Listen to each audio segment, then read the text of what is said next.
Well, welcome to this episode of The Way of Things. Today we're in the Mojave Desert and we're going to be talking about the Mojave Yucca. We're going to explore a little grove of yuccas up here ahead. I think you'll find it an interesting plant and one that's very iconic to the Mojave Desert and a very important part of the Mojave Desert environment, as we'll see. So come along and let's explore this fascinating part of the Mojave Desert.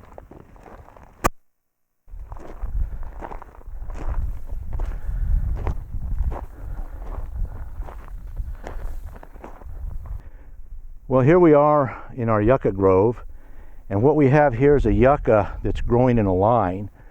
No doubt part of it is because of the wind, but the other part is that the shadow preserves the moisture in the ground. So on the shadow side of the yucca, it's a life-giving shadow. This shadow provides life in the desert, and we can see that here.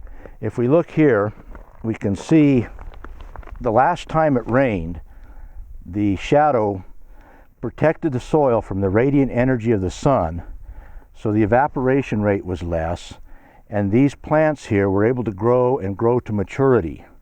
As opposed to out here, the ground was exposed to the sun and it dried out faster and the plants just didn't make it. Now, this process has been going on for centuries, and we can see that here with this barrel cactus. For perhaps 100 years or more, this barrel cactus has been living in the shadow of this yucca and has prospered. So we have both an annual and something on the sense of a century, the shadow making an effect. But also we have right here something called a form, and it's a place where a jackrabbit sat in the shade, began to cool off and preserve his body's moisture. And so the jackrabbit has stayed in the shade and also preserved his moisture, much like the plants. But also the jackrabbit, while that's a momentary thing in time, the jackrabbit is also partly an accumulative event or effect of the shadow, because he's eating the plants that grow in the shadow of the yucca.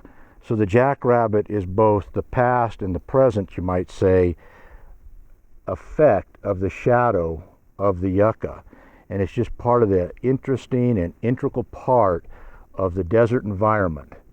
And so with that, let's go on and see what else we can find in this beautiful little yucca grove.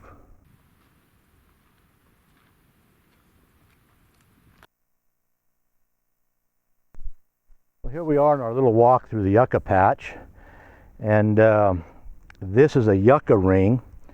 It's very similar to a creosote ring, and the way it starts is there's a yucca that grows up, its roots go out, starts yuccas all around it, then the center yucca dies, and the outer yuccas, they too grow yuccas outside of them, they die, and this ring just keeps moving out across the desert.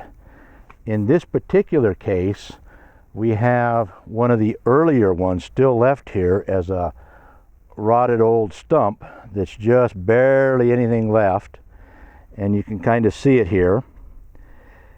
Now, the yucca ring can last maybe 4,000 or 5,000 years, who knows, but certainly I would expect a ring like this to be at least 500 or 600 years, and maybe older than that. So the yucca is a very permanent part of the Mojave Desert environment. It's been here a long time. So with that, why don't we walk through this patch of yuccas and see what else we can learn.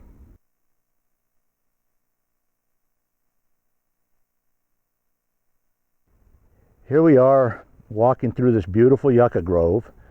There's a lot of fruit this year. We don't have as much fruit every year as this, so this is a very unique time that we can look at the fruit.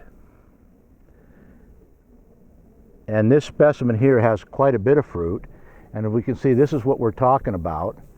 Now, all kinds of animals eat this fruit. If we look it up here, we can see that the insects have been drilling into it and taking a lot of the moisture as well as the food properties of the fruit. The packrat uses this. All sorts of animals will eat the fruit. The Native Americans utilize this fruit extensively.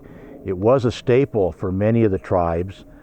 And of course, it still is a staple for the packrat. He lives off the fruit quite a bit. He'll gather them and store them. He'll eat them when they're moist. He'll eat them when they're dry. And I think we'll see if we can find a packrat and see if they're eating any of this fruit. And we'll go from there. We have here a yucca and the yucca's constant companion, the packrat. Now the packrat and the yucca are in a symbiotic relationship. The yucca helps the packrat and the packrat helps the yucca. Of course, the yucca provides its shadow, it provides food to the packrat, and the packrat collects all this stuff here that we see in the packrat nest. And this packrat nest will eventually decay. It's got droppings, it's got urine, it's got all the other stuff that a packrat collects. And as it decays, it helps the soil, which helps the yucca. Also, the packrat, we can see here, has ate the yucca fruit here. This is a little piece of yucca fruit. And this particular piece of fruit, the yucca has been, the seeds have been taken out of the yucca fruit. And then we have a piece of cholla cactus. Now, the packrat loves to pick up cholla cactus and add to his nest because it helps defend his nest from the coyote and the kit fox and other animals that would try to dig in and, of course, eat the packrat. So the packrat and the yucca have this relationship that's very much a part of the Mojave Desert.